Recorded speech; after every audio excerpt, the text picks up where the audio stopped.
खडकवासला विधानसभा मतदारसंघात वातावरण निर्मिती करण्यात कमी पडल्याने मतांची टक्केवारी वाढली नाही याची खंत आहे। आमच्या ग्रामीण भागातील लोक हळूहळू बोलू लागतील।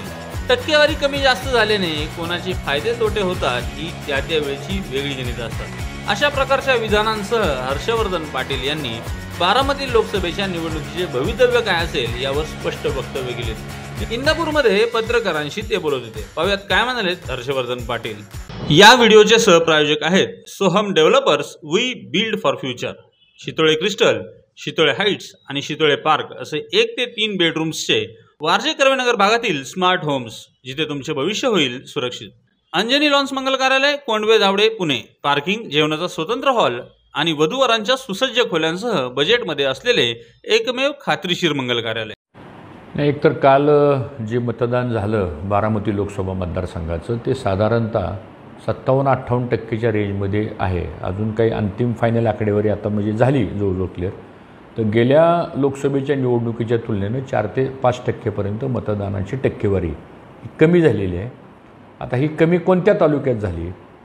एक इंदापूर तालुक्यामध्ये मला वाटतं 62-63% मतदान झालेलं आहे। बारामतीमध्ये पण त्याच प्रमाणात मतदान झालेलं आहे। दौंडमध्ये पण मतदान झालेलं आहे। एकंदरीत बोरवेल्ला, मुळशी आणि खडकवासला या भागामध्ये मताची टक्केवारी कमी झालेली आहे। आता ही मताची टक्केवारी कमी का झाली? त्यात 2-3 कारणं मला अशी दिसत आहेत की एकतर उष्णता हे एक त्याचं मुख्य कारण आहे। कारण टेम्परेचर इतकं वाढलेलं होतं आणि त्यामुळं काही लोकांनी सनस्ट्रोकमुळं काही लोक कदाचित बाहेर पडली नसतील, हे एक मला कारण वाटतं आहे। दुसरं कारण की या मतदारसंघातली जी लढाई आहे ही साधारणतः महायुती विरुद्ध महाविकास आघाडी अशी लढाई होती, परंतु ही लढाई थोडीशी पवार कुटुंबियांच्या संदर्भातली झाली आणि त्यामुळं कदाचित मतदानाची टक्केवारी वाढेल असं वाटत होतं की चुरस आहे, स्पर्धा आहे। काही लोक म्हणायची सहानुभूती आहे, काही लोक म्हणायची विकासाच्या मुद्द्यावर मतदान करा। आम्ही प्रचार विकासाच्या मुद्द्यावर केला। आम्ही प्रचार जो केला म्हणजे विशेषतः ह्या लोकसभेचं जर गणित बघितलं आपण तर ह्या लोकसभा मतदारसंघामध्ये भारतीय जनता पक्षाला 2019ला 5,30,000 मतं पडली होती आणि महाविकास आघाडीला 6,70,000 मतं पडली होती।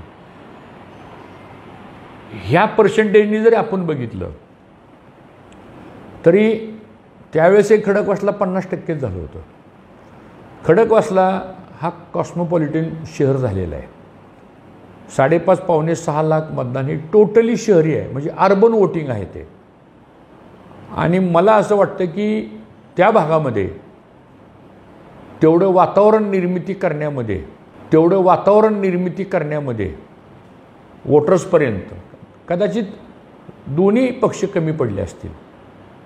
एक वातावरण निर्मिती हा एक भाग असतो, निवडणुकीमध्ये चुरस हा एक भाग असतो, त्यानंतर एक प्रचाराचा एक टोन सेट केला जातो की ह्या पद्धतीने आपल्याला पुढे जायचं आहे। त्याच्यामध्ये कदाचित थोडंफार कमी जास्तपणा झालेला दिसतोय मला।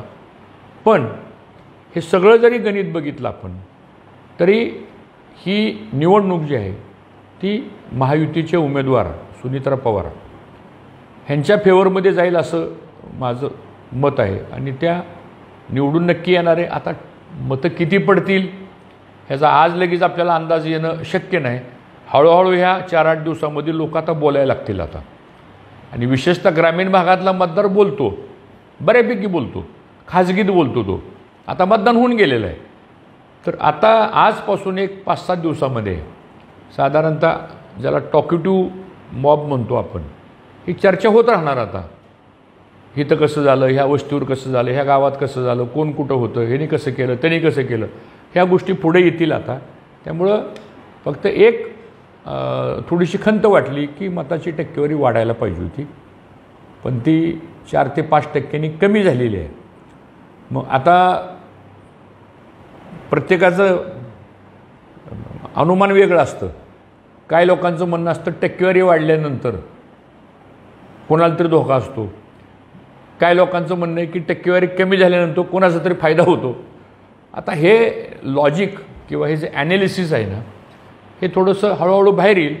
पण एकंदरीत मी जी काही काल संध्याकाळपासून जी माहिती घेतो आहे 6 तालुक्याची, तर त्याच्यामध्ये मला असं वाटतं की सुनेत्रा पवार ह्या निश्चितपणानं निवडून येतील याची मला पूर्ण खात्री आहे.